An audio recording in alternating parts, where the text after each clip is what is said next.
Josh's personality back then, you know, you could tell came from like a tough background. You know, he had a lot of like, you know, tough family issues that he dealt with, and he had a funny way of just like telling stories about like his past and stuff. And I didn't know whether to believe him or not.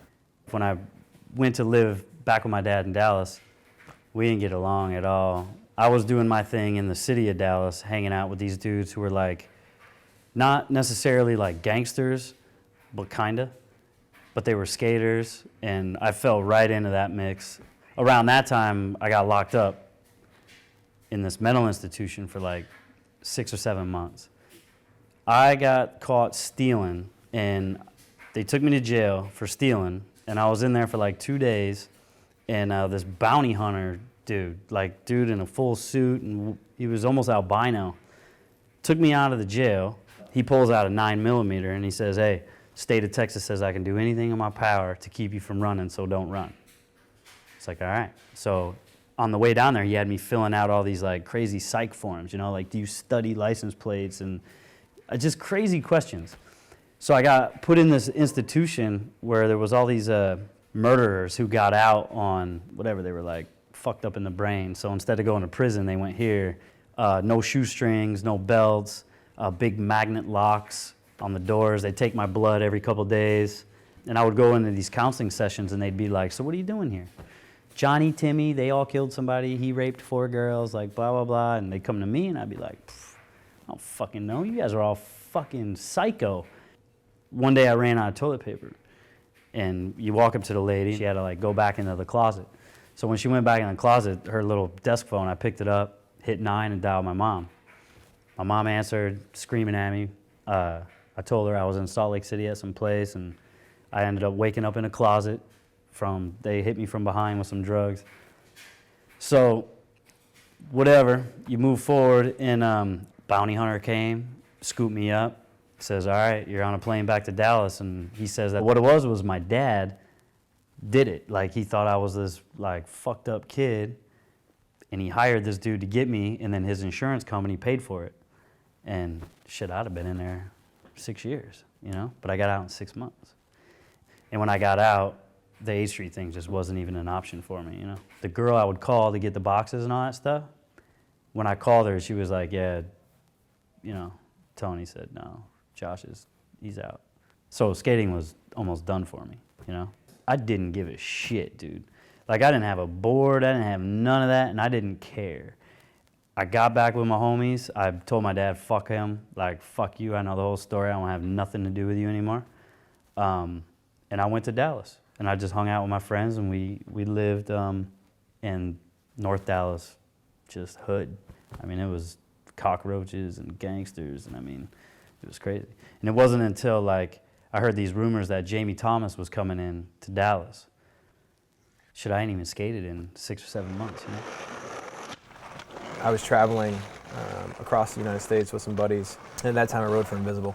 And we went through Dallas, Texas, and I don't know how I even linked up with him, but I think I heard he lived in Dallas. Jamie was like, "You got a board?" I said, "Nah." And he hooked me up, he gave me an Invisible board, and took me to the skate shop and got some trucks, and I got a setup.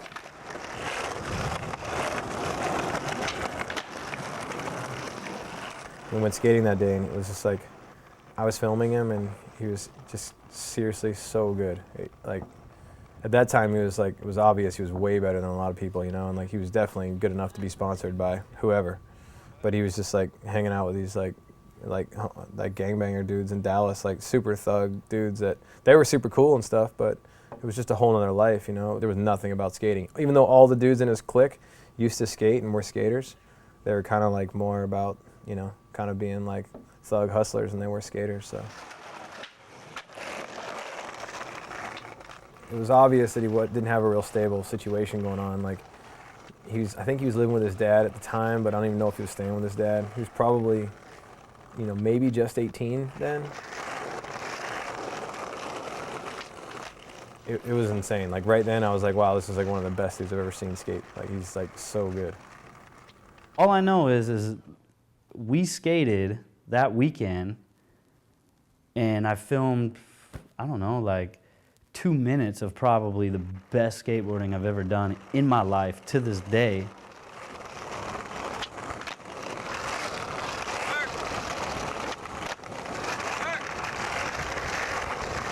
I remember he filmed like a line that was like a minute long. It was like the most flat ground tricks I'd ever seen anybody do in a row before, and he did them all in a line. At that point, I was just like, hey man, I wasn't like running invisible or nothing, but I was just like, hey, if you want to ride for this company, I'm sure I can figure out a way to make it happen. And he probably didn't even know in his mind if he was going to continue skating or not after I left. Keep going, bitch. But if he got free stuff showing up in the mail, he was either going to be able to skate it, sell it, whatever. It was going to be something. So I left, got home, and then lined up a package and started sending him stuff. Jamie called me up and he's, oh yeah, I forgot about this part. This is my very first tour. He called me up, he said, hey man, we're doing an invisible tour. Why don't you jump in the van? It's okay. So I jumped on the van, but Jamie wasn't there. Jamie had quit Invisible just as I was going on this Invisible tour. So I went on the tour anyway. He went on the tour with those dudes, and they just went trekking across the U.S., and then basically I called him when I got on Toy Machine. He was back in Dallas. Basically, Ed was like, hey man, you down to help me rebuild the team? And I was like, sure, you got any guys you want? And he's like, no, not really, but if you want to figure something out or get some guys on the team, I'd be psyched. So I started with Kalis. Basically, he was like one of the dudes. I went back to doing my Dallas, just, kind of hood shit, skating a little bit. A couple months later, he got a hold of me and he's like, hey man, like, dudes are really fucking hyped on your footage.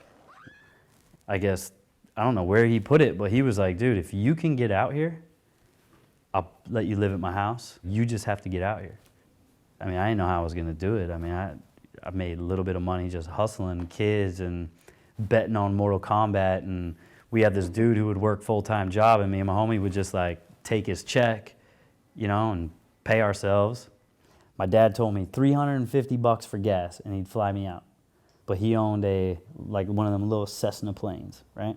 So I went to California on a Cessna airplane with nothing but what I was wearing. And touchdown, Jamie picked me up. Then it moves on to the Riviera PB, Jamie Thomas, Alien House. Where do I hang out? I hang out at the Alien House because they drink 40s and play dominoes. And it was tight.